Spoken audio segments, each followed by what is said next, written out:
There are more so-called experts when it comes to how to charge your battery than there are EVs in the country. It's a minefield of misinformation. The trouble is, many of them are right for the wrong reason and wrong for the right reason. Confused? Well, Dave takes on how to charge your EV battery. My top 5 myths versus facts. I'm Dave. If someone asked you which EV was the best for you, you should immediately see the problem. How many people in your family? Say a bachelor might find the MG Cyberster 2-seater is perfect, but if you have a family of 4 and go on regular camping holidays laden with gear, it would be next to useless. Well, exactly the same applies to what is the best practice for charging your EV. First, it really depends on what battery chemistry you have, NMC or LFP. Then you need to know, can you charge at home? Because whether you can or can't might give you a different answer. Then what are you trying to achieve? Is it performance or practicality or longevity? Your EV manufacturer has to tell you in your manual, in just 1 or 2 very short direct sentences, the answer that you're going to follow. No wonder that the advice they give you is wrong. So the answer to that question, how do I charge my battery, depends on who's asking. What are they really asking and why are they asking? Welcome to my top 5 answers once you ask the right question. So what state of charge should you charge to? Well, straightforward. For both NMC batteries, nickel, manganese, cobalt, and LFP batteries, lithium iron phosphate, the best state of charge is about 60 to 70%. Oh, and there go the comments flooding in. Everybody knows LFP batteries need to be charged to 100% every time. No, they don't. Now, I'm going to reference several battery studies down below, but all of them state that while LFP batteries can handle being charged to 100% much better than NMC, charging either or both to 100% does more damage than charging them to 60% every single time. The confusion many have here is to do with resetting the range meter. LFP batteries, it's much more difficult to accurately calculate the remaining range, and they drift off over time and they can become very inaccurate. To reset the accuracy, you simply need to charge them to 100%. The manufacturers differ, but they usually state this only needs to be charged to 100% about once a week. Some of them say once a month. So it's perfectly okay to charge it to 60% for day-to-day use, but then once a week or once a month, charge your LFP battery to 100%. Clear? Well, I doubt it, because for some people, they only ever charge once a week or once a month. So if they have LFP, they'll probably need to charge it to 100% state of charge every time. Then, of course, for the ultimate long life, you wouldn't charge to 100% at all, but then you'd have a very inaccurate range reading. Just see, everything's a compromise. So just before I move on, talk here about battery damage, and the ice brigade out there will probably be falling about laughing about the damage we're doing to our cars. Well, at least they are, until I point out that the maximum damage is done to a petrol or diesel engine when they first start it, as all the oil will have drained down into the sump and they expose the engine to metal on metal scraping past at high speed until the oil begins to circulate. This is particularly ironic because most of these drivers are very proud of their modern cars having this auto engine stop at traffic lights and junctions. And that just means every time it does restart, all the oil is drained down, it does far more damage than had they left it running. Anyway, damage for them is to the bearings, the piston rings, the camshaft, the valve guides, turbo shaft bearings, and so on. Yeah, their engines suffer damage exactly the same every time they use it. Okay, number 4, what state of charge should you begin to charge your battery at? Well, really simple here. The best state of charge to begin charging your battery is 30 to 40%. And more comments are going to come flooding in. Let me explain. You can allow your battery to get down to 0, but it's bad for all batteries. It's damaging, it reduces their lifespan. So the closer you get to 0% before you start charging, the more damage you do. It's really simple. The ideal perfect range for any battery is to top it up once it reaches 30% and only top it back up to 60%. Now, if you can always keep your battery in this range, it will last an inordinately long time, well past the life expectancy of the car and probably you too.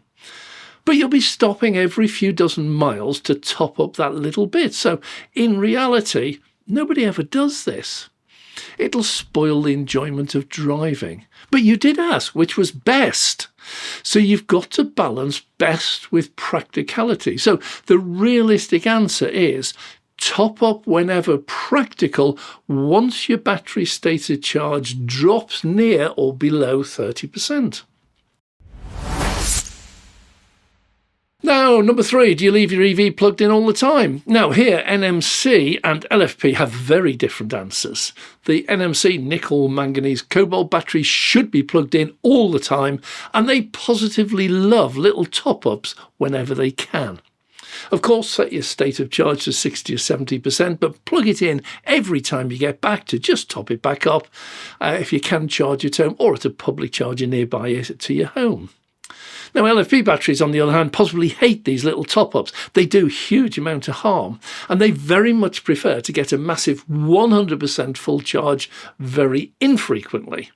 Studies show that NMC batteries last longer if you constantly do little top-ups. Same study shows that LFP batteries degrade significantly quicker with lots of little top-ups. So it's direct opposites. Know your battery chemistry. If you don't, ask your dealer. Now, put it into context, for most of us, the battery will last considerably longer than your ownership of the car anyway. So the damage you will do will almost certainly never manifest itself during your ownership. It's not your problem. Also, even if you maltreat your NMC or LFP battery, just like you maltreat your petrol engine, it's still likely to last longer than the life of the car. Just not as long as it could if you were kinder. It should not be a major concern. We're on number 2 now. Can you charge your NMC and LFP to 100%? Yeah, of course you can. But so can you swill a dozen pints of best ale or a dozen large glasses of Chardonnay down your throat. It's just not best to do it every day. LFP, as we stated, should be charged to 100% at least once a month, possibly a bit sooner. NMC should never be charged to 100%, and in fact, while it can be, it's never necessary. Now, the manuals imply, but do not usually state, that you should let LFP discharge almost fully, then do a 100% top-up. So although running your LFP battery down to that 10 or 20% state of charge does some extra damage, this is less damaging overall than doing little top-ups. But by far the most damaging thing for both batteries is holding them at 100% for a long period of time. It's full of energy, practically bursting at the seams. Think of it like an inflated balloon. It's under tremendous stress. So for both LFP and NMC, if you do charge them to or anywhere near 100%, try to use it immediately. Don't leave it sitting like that for days on your drive. And that's why we have a charge setting, which is complete charging by a particular departure time. So if you're at 85% state of charge and you plug in overnight, most of us just set the charging to start when our cheap rate starts. It will then likely to reach 100% very quickly, and it'll be held there for many hours overnight, fully charged, bursting at the seams, until you leave later on in the morning. Instead, just set the same state of charge, but set it to complete charging at about the time you'll be setting off. It's much kinder to the battery. That's what that setting's for. Now, the manual will also state, never charge your NMC regularly to 100%. And if I don't read it, my car tells me I get a large message on the display if I regularly charge to a high state of charge. Most recommend about 70 to 80% being the best compromise between the ideal for the battery and getting a decent range. But you should certainly consider if you ever need to charge NMC to 100%. You see, if you're on a long journey, a long trip beyond the range of your car, you're going to be stopping to charge anyway. Doesn't matter whether you stop to charge when it's 20% or 30% or 18%. I only ever top up to about 90% at home before a long trip. It's plenty. It's only about 20-30 miles short of full, so makes little difference to how long I can drive before I stop. But it's so much kinder to the battery. Well, if I to get there, number one, I hope the above have been of interest. If they have, please subscribe, click the notification bell, or better still, consider joining us as a member. There's loads of goodies on offer and only cost from as little as the price of a cup of coffee a month to join. So top tip number one, don't stop to charge, charge when you stop. Well, slow down, relax, enjoy your EV motoring and be kind to your battery. Now, I know Ice Brigade are incredibly fixated and proud of their 5-minute refill, but do we need to actually do that? See, they do, because who in their right mind would be able to stand the stink and pollution holding onto a dirty, greasy nozzle in the freezing cold for any longer? So if you're on a long journey, slow down a touch, relax, enjoy the trip. You're going to get a longer range at the slightly slower speed.